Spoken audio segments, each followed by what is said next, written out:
స్నేహితులారా, ఈ సమయాన్ని బట్టి దేవునికి వందనాలు తెలియజేస్తా ఉన్నాను.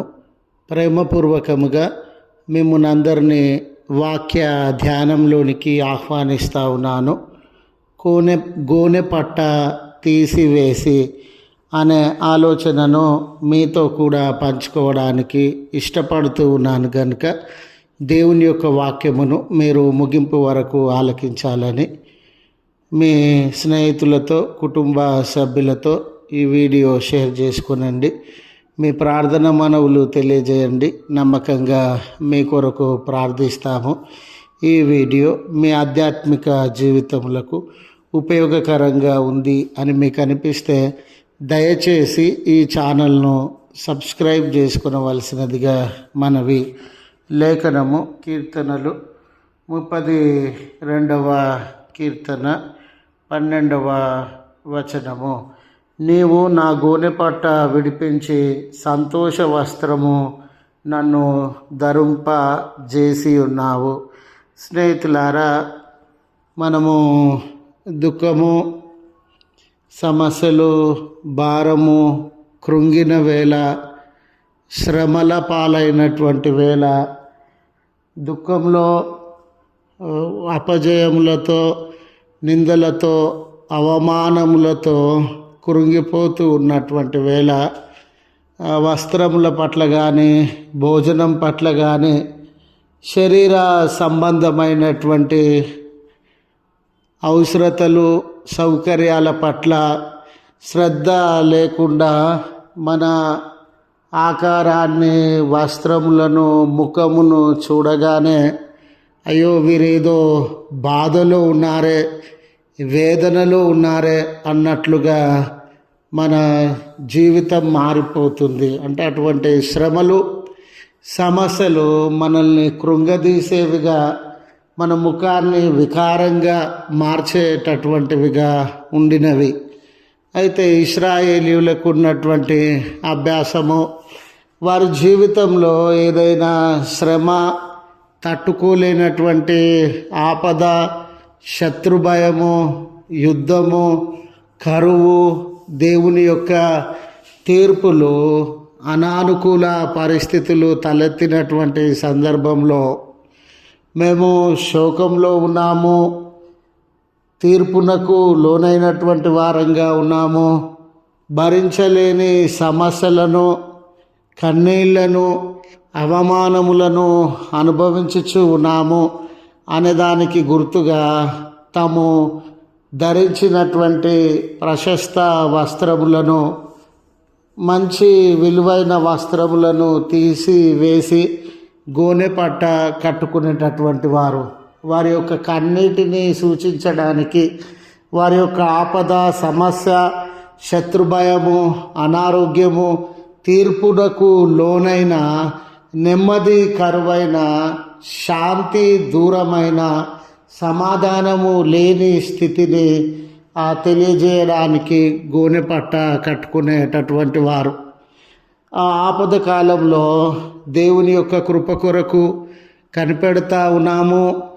ఆయన మాకు సహాయము అందజేయాలి, ఈ సమస్యలో నుండి మమ్మల్ని విడిపించాలి అనేదానికి కూడా గోనెపట్ట గుర్తుగా ఉండేటటువంటిది.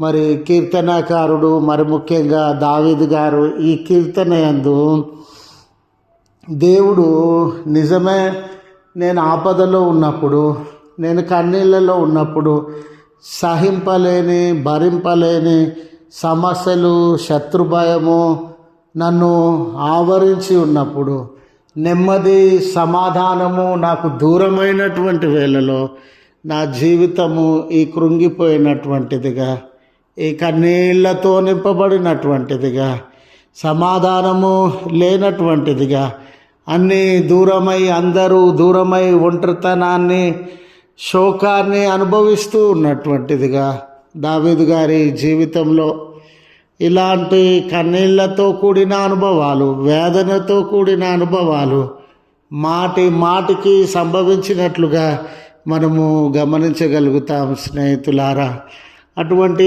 తరుణంలో ఆయన దేవుని వైపు చూచినప్పుడు దేవుడు దుఃఖంతో కూడిన ఆ అనుభవాన్ని, శ్రమతో కూడిన ఆ అనుభవాన్ని, హింస వేదనతో కూడిన అనుభవాన్ని నా నుంచి దూరము చేసి ఆ దుఃఖ వస్త్రము, ఈ గోనెపట్ట అనేది దుఃఖ వస్త్రానికి గుర్తుగా ఉందండి, దానిని దేవుడు తీసివేసి నాకు సంతోష వస్త్రములను ధరింపజేసి ఉన్నాడు అనే సాక్ష్యము తెలియజేస్తూ ఉన్నాడు.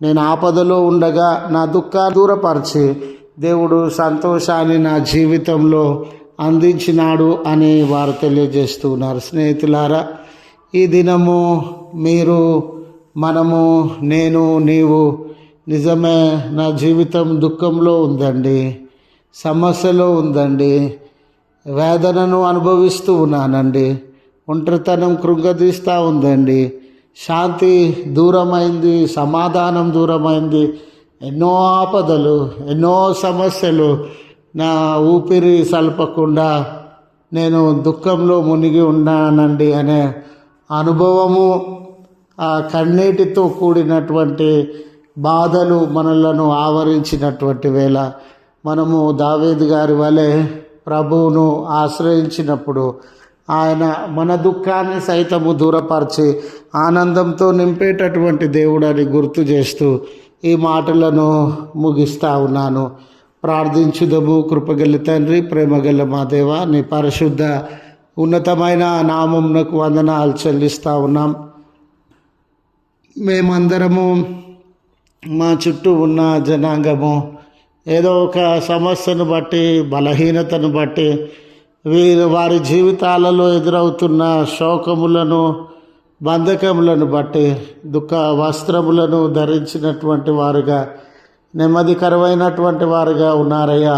ఈ ప్రార్థనలో ఏకీభవించి ఈ శ్రమల వస్త్రములను, ఈ దుఃఖ వస్త్రములను, ఈ వేదన కన్నీటితో కూడిన వస్త్రములను నా జీవితం నుంచి, మా జీవితంలో నుండి దూరపరచండి దేశయ అని ఏ కుమారుడు ప్రార్థన చేస్తూ ఉన్నాడో, ఏ కుమారుడు తన సమస్యల నుండి బయటకు రావాలని విన్నవించుకొనిచూ ఉన్నారో ఆ వ్యక్తులను, కుటుంబంలను మీరు జ్ఞాపకం చేసుకొని మీరు కార్యములను జరిగిస్తారు కదా దేవా, వారికి సంతోష వస్త్రములను ధరింపజేయవలసినదిగా మనవి చేయుచూ ఉన్నాను. ఈ దినము బర్త్డేస్ అని, వెడ్డింగ్ యానివర్సరీ అని కృతజ్ఞత భావంతో మీ ఎదుట నిలువబడిన బిడ్డలను అందరినీ మీరు దీవించండి. వారి జీవితాలలో మేలు కలుగజేసి నూతన దినం అనేక విషయాలలో వారిని నూతనపరచమని క్రీస్తు పేరట వేడుకొనుచు ఉన్నాము తండ్రి. ఆమెన్. తండ్రి, కుమార, పరిశుద్ధాత్మ త్రియేక దేవుని దీవెన మనకు తోడై ఉండి మనలను కాపాడునుగాక. ఆమెన్.